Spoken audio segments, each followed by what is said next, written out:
জয় গৌর, জয় নিতাই। আজ 19শে আশ্বিন 1432 6ই অক্টোবর 2025 সোমবার, কোজাগরী লক্ষ্মী পূজা। আজ আমি চৈতন্য চরিতামৃত পাঠ করছি। শ্রী চৈতন্য চরিতামৃতের মধ্যলীলা প্রথম খণ্ড। শ্রী চৈতন্য মহাপ্রভুর দক্ষিণ ভারতের তীর্থ পর্যটনের শ্লোক 261 থেকে 269। নারায়ণ হে নারায়ণ, ভবভয়হরণম নারায়ণ। শ্লোক 261। শ্রবণ কীর্তন হইতে কৃষ্ণে হয় প্রেমা, সেই পঞ্চম পুরুষার্থের সীমা। শ্লোকার্থ: শ্রবণ কীর্তন আদি নবদা ভক্তি অনুশীলন করার ফলে যে কৃষ্ণ প্রেম উদিত হয়, সেইটি হচ্ছে পঞ্চম পুরুষার্থ এবং জীবনের পরম প্রাপ্তি। তাৎপর্য: সকলেই ধর্ম, অর্থ, কাম এবং ব্রহ্মে লীন হয়ে যাওয়া, রূপ, মুক্তি, এই 4টি পুরুষার্থ সাধনে ব্যস্ত। কিন্তু এই 4টি পুরুষার্থের অতীত পঞ্চম পুরুষার্থ কৃষ্ণ প্রেম সর্বাপেক্ষা শ্রেষ্ঠ। শ্রীকৃষ্ণের নাম শ্রবণ কীর্তন থেকে কৃষ্ণ প্রেমের উদয় হয়। তাই শ্রীমদ্ ভাগবতে 1:1-2 বলা হয়েছে, ধর্ম প্রযোজিত কৈতবহোত্র পরম নির্মৎসরাণং শতাং বেদ্যং বাস্তবমত্র বস্তু শিবদং তাপত্রয়োন্মূলনম। শ্রীমদ্ভাগবতে মহামুনি কৃতে কিংবা পরৈরীশ্বর সদ্য হৃদ্যবরুদ্ধ তে হত্র কৃতিভি শুশুভিস্তৎক্ষণাৎ। জড়বাসনাযুক্ত সব রকমের ধর্ম সম্পূর্ণভাবে বর্জন করে এই ভাগবত মহাপুরাণ পরম সত্যকে প্রকাশ করেছে, যা কেবল সর্বতোভাবে নির্মৎসর ভক্তেরাই হৃদয়ঙ্গম করতে পারেন। পরম সত্য হচ্ছে পরম মঙ্গলময় বাস্তব বস্তু। সেই সত্যকে জানতে পারলে ত্রিতাপ দুঃখ সমূলে উৎপাটিত হয়। মহামুনি বেদব্যাস উপলব্ধির পরিপক্ক অবস্থায় এই শ্রীমদ্ ভাগবত রচনা করেছেন এবং ভগবত তত্ত্ব জ্ঞান হৃদয়ঙ্গম করতে এই গ্রন্থটি যথেষ্ট। সুতরাং অন্য কোনো শাস্ত্র গ্রন্থের আর কি প্রয়োজন? কেউ যখন শ্রদ্ধাবনত চিত্তে এবং একাগ্রতা সহকারে এই ভাগবতের বাণী শ্রবণ করেন, তখন তার হৃদয়ে ভগবত তত্ত্বজ্ঞান প্রকাশিত হয়। শ্রীধর স্বামীর মতে মোক্ষ তারাই কামনা করেন যারা জড়জাগতিক স্তরে রয়েছেন, কিন্তু ভগবত ভক্তেরা যেহেতু জড়াতীত স্তরে অধিষ্ঠিত, তাই তারা মোক্ষ কামনা করেন না। ভগবত ভক্ত সর্ব অবস্থাতেই মুক্ত, কেননা তিনি সর্বদাই শ্রবণ কীর্তন আদি ভগবত ভক্তির 9টি অঙ্গের মাধ্যমে ভগবানের সেবায় যুক্ত। শ্রী চৈতন্য মহাপ্রভুর দর্শন অনুসারে কৃষ্ণ ভক্তি সকলের হৃদয়ে বিরাজমান। নিত্য সিদ্ধ কৃষ্ণ প্রেম সাধ্য কভু নয়, শ্রবণাদি শুদ্ধ চিত্তে করয়ে উদয়। চৈতন্য চরিতামৃত মধ্য 22:104। শ্রবণ কীর্তন আদি ভক্তি অনুশীলনের প্রভাবে হৃদয়ের কলুষ যখন মুক্ত হয়, তখন স্বাভাবিকভাবেই এই কৃষ্ণ ভক্তি প্রকাশিত হয়। কেউ যখন ভগবানের সেবায় যুক্ত হন, তখন ভগবানের সঙ্গে তার নিত্য সম্পর্ক, প্রভু ভৃত্যের সম্পর্ক জাগরিত হয়। ইতি শ্লোক 261, শ্লোক 262। এবং ব্রত সপ্রিয় নাম কৃত্তা জাতানুরাগ দ্রুতচিত্ত উচ্চৈ হসত্যথ রোদিতি রৌতি গায়তুন্নাদ বনৃত্যতি লোকবাহ্য। অনুবাদ: কেউ যখন ভক্তি মার্গে যথার্থই উন্নতি সাধন করেন এবং তার অতি প্রিয় ভগবানের দিব্য নাম কীর্তন করে আনন্দমগ্ন হন, তখন তিনি অত্যন্ত উদ্দীপ্ত হয়ে উচ্চস্বরে ভগবানের নাম কীর্তন করেন। তিনি কখনো হাসেন, কখনো কাঁদেন, কখনো উন্মাদের মতো নৃত্য করেন। বাইরের লোকেরা কে কি বলে সে সম্বন্ধে তার কোনো জ্ঞান থাকে না। তাৎপর্য: এই শ্লোকটি শ্রীমদ্ ভাগবত 11.2.40 থেকে উদ্ধৃত হয়েছে। ইতি শ্লোক 262, শ্লোক 263।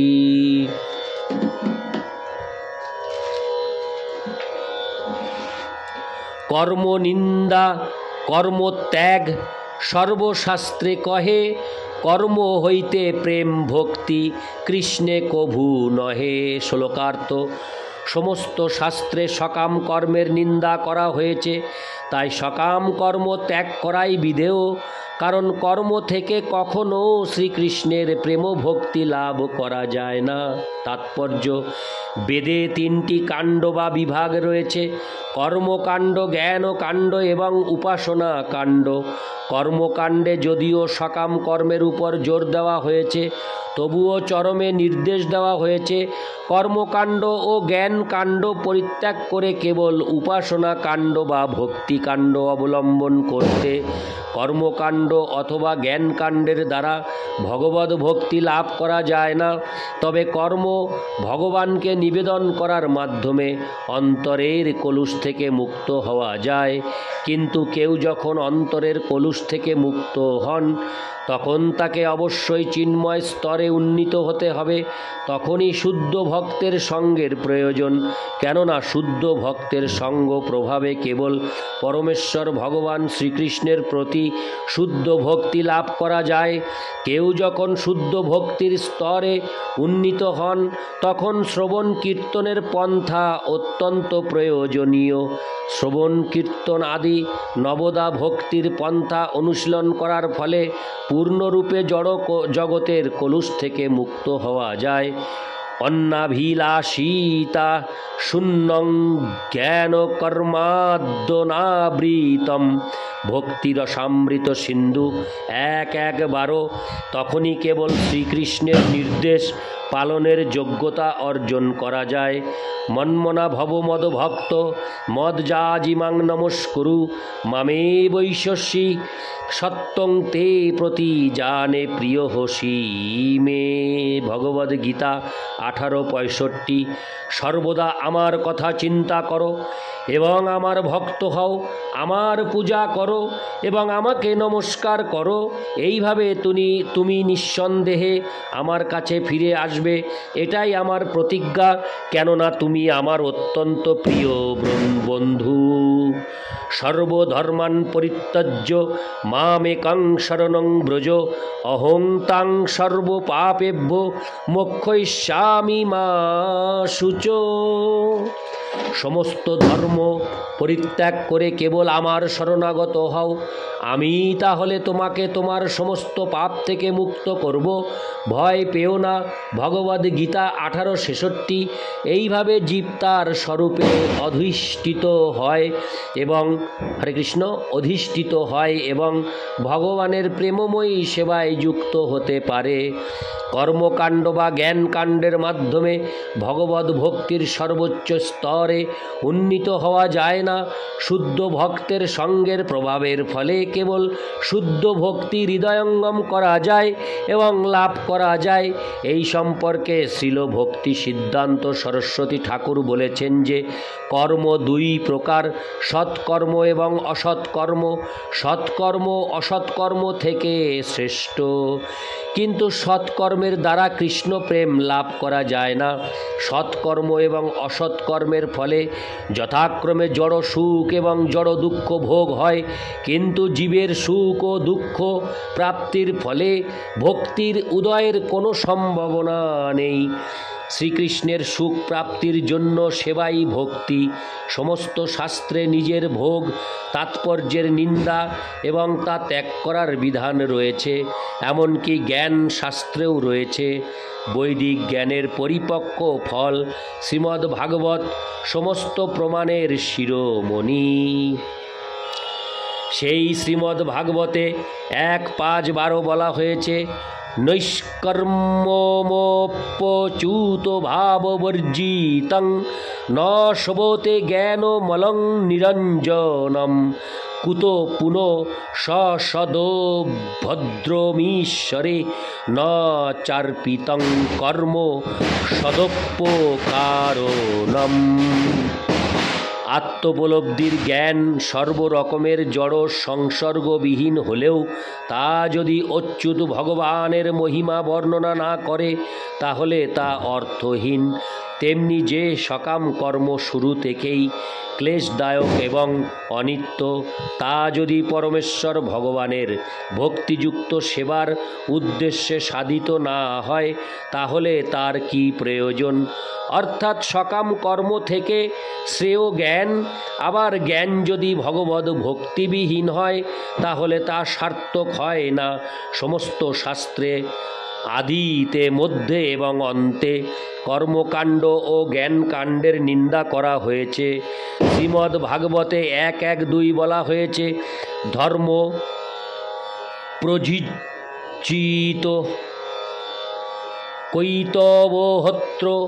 তা শ্রীমদ্ ভাগবত 11:11-32 থেকে উদ্ধৃত পরবর্তী শ্লোকটিতে এবং ভগবদ গীতা 18:66 থেকে উদ্ধৃত তার পরবর্তী শ্লোকটিতে বিশেষভাবে বিশ্লেষণ করা হয়েছে। ইতি শ্লোক 263, শ্লোক 264 আজ্ঞায়ৈবং গুণং দোষান্ন আদিষ্টানপি শকান ধর্মান সন্তোজ্য য সর্বান্নাং ভজেত স চ সত্তম। অনুবাদ: শ্রীমদ্ ভাগবতে ভগবানের উক্তি, ধর্মশাস্ত্রে আমি যা ধর্ম বলে আদেশ করেছি তার গুণ দোষ বিচারপূর্বক সেই সমস্ত ধর্ম প্রবৃত্তি ত্যাগ করে যিনি আমাকে ভজনা করেন তিনি সর্বোৎকৃষ্ট সাধু। ইতি শ্লোক 264, শ্লোক 265 সর্বধর্মাन् পরিত্যজ্য মামেকং শরণং ব্রজ অহং তাং সর্বপাপেভ্যো মোক্ষয়িষ্যামি মা শুচো। অনুবাদ: ভগবদ গীতায় ভগবানের বাণী, সমস্ত ধর্ম পরিত্যাগ করে একমাত্র আমার শরণাপন্ন হও, তাহলে আমি তোমাকে সর্বপাপ থেকে মুক্ত করব, তুমি সেজন্য শোক করো না। ইতি শ্লোক 265, শ্লোক 266 তাবৎ কর্মাণি কুর্বীত ন নির্বিদ্যেত যাবতা মত কথা শ্রবণাদৌ বা শ্রদ্ধা যাবন্য জায়তে। অনুবাদ: যে পর্যন্ত কর্মমার্গে নির্বেদ উদিত না হয় অথবা আমার কথা শ্রবণাদিতে শ্রদ্ধা না জন্মায় সেই পর্যন্ত নিত্য নৈমিত্তিক কর্ম আদি কৃত হোক। তাৎপর্য: এই শ্লোকটি শ্রীমদ্ ভাগবত 11:29 থেকে উদ্ধৃত হয়েছে। ইতি শ্লোক 266, শ্লোক 267 পঞ্চবিধ মুক্তি ত্যাগ করে ভক্তগণ, ফল্গু করি মুক্তি দেখে নরকের সম। শ্লোকার্থ: শুদ্ধ ভক্তরা পঞ্চবিধ মুক্তি পরিত্যাগ করেন। প্রকৃতপক্ষে তাদের কাছে মুক্তি অত্যন্ত তুচ্ছ, কেননা তারা মুক্তিকে নরকের মতো বলে মনে করেন। ইতি শ্লোক 267। শ্লোক 268।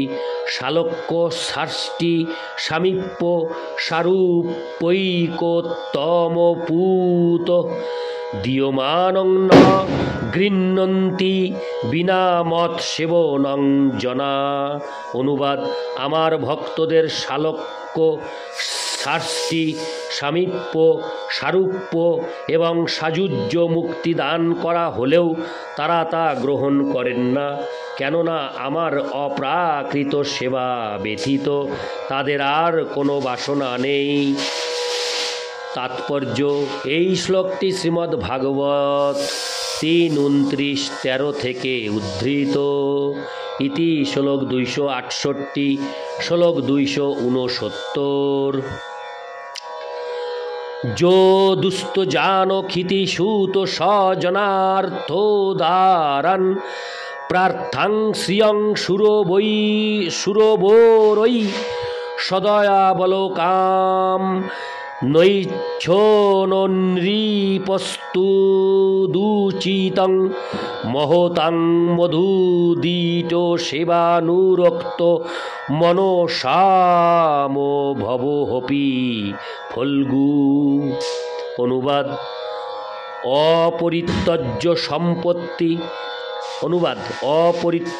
সম্পত্তি পুত্র স্বজন ধন সম্পদ পত্নী এবং দেবতাদেরও আকাঙ্ক্ষিত রাজ্যশ্রীকে ভরত মহারাজ যে অভিলাষ করেননি তা তার পক্ষে উপযুক্তই হয়েছে। যেহেতু তার মতে কৃষ্ণ সেবানুরক্ত সাধুর পক্ষে যখন নির্বাণ মুক্তিও তুচ্ছ, তখন পার্থিব সুখের তো কথাই নেই। তাৎপর্য: এই শ্লোকে শ্রীমদ্ ভাগবতে 5:14-44 মহারাজ পরীক্ষিতের কাছে সুখদেব গোস্বামী মহাভাগবত ভরত মহারাজের ভগবদ ভক্তির মহিমা কীর্তন করেছেন। ইতি শ্লোক 269। নারায়ণ হে নারায়ণ ভবভয় হরিণম নারায়ণ। জয় গৌর, জয় নিতাই।